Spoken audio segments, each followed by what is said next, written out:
ថ្ងៃរៀបលិចថ្មិចចាលោកកាគ្រប់បាក់សាក៏រកសំបុក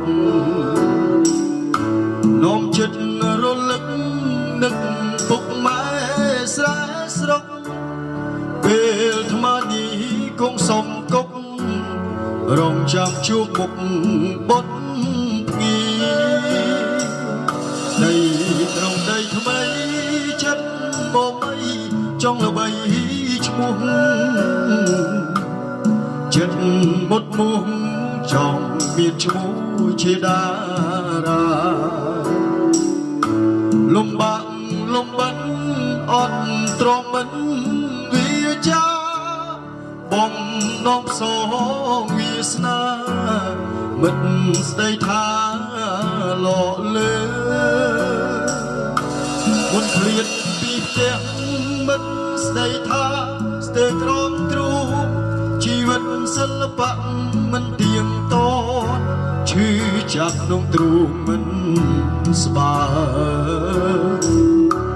មិនល្បាញមិនល្បីមិនត្រឡប់វិលវៃឡាយរាល់ថ្ងៃគេយំអត់ឡើយតើពេលណាឡើយជួបជោគល្អសុំរកចាំកូនលោកមានគុណអើគុណនាំជ័យមួយថ្វាយលោកមានគុណបវរលំបាក់ក្រកសត់ខំអត់ទ្រាំអត់មិនធ្ងរអ្នកចង់រៀងកូនអ្នកក្រនឹងច្រៀងកំដរអ្នកគ្រប់គ្នា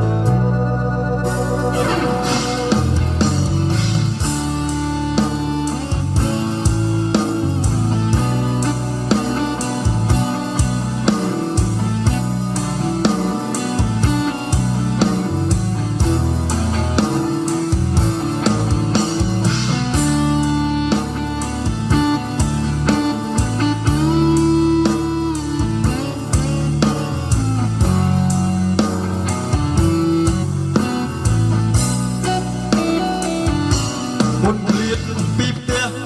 មិត្តស្ដីថាស្ទើរក្រំទ្រូងជីវិតសិល្បៈមិនទៀងទាត់ឈឺចាប់ក្នុងទ្រូងមិនស្បើយមិនល្បាញមិនល្បីមិនត្រឡប់វិលវៃឡាយរាល់ថ្ងៃគេយំអត់ឡើយតើពេលណាឡើយជួបជោគល្អសុំរងចាំកូនលោកមានគុណអើយគុណនាំជ័យមួយថ្វាយលោកមានគុណបវរលំបាក់ក្រកសត់ខំអត់ទ្រាំអត់មិនធ្ងរអ្នកចង់រៀង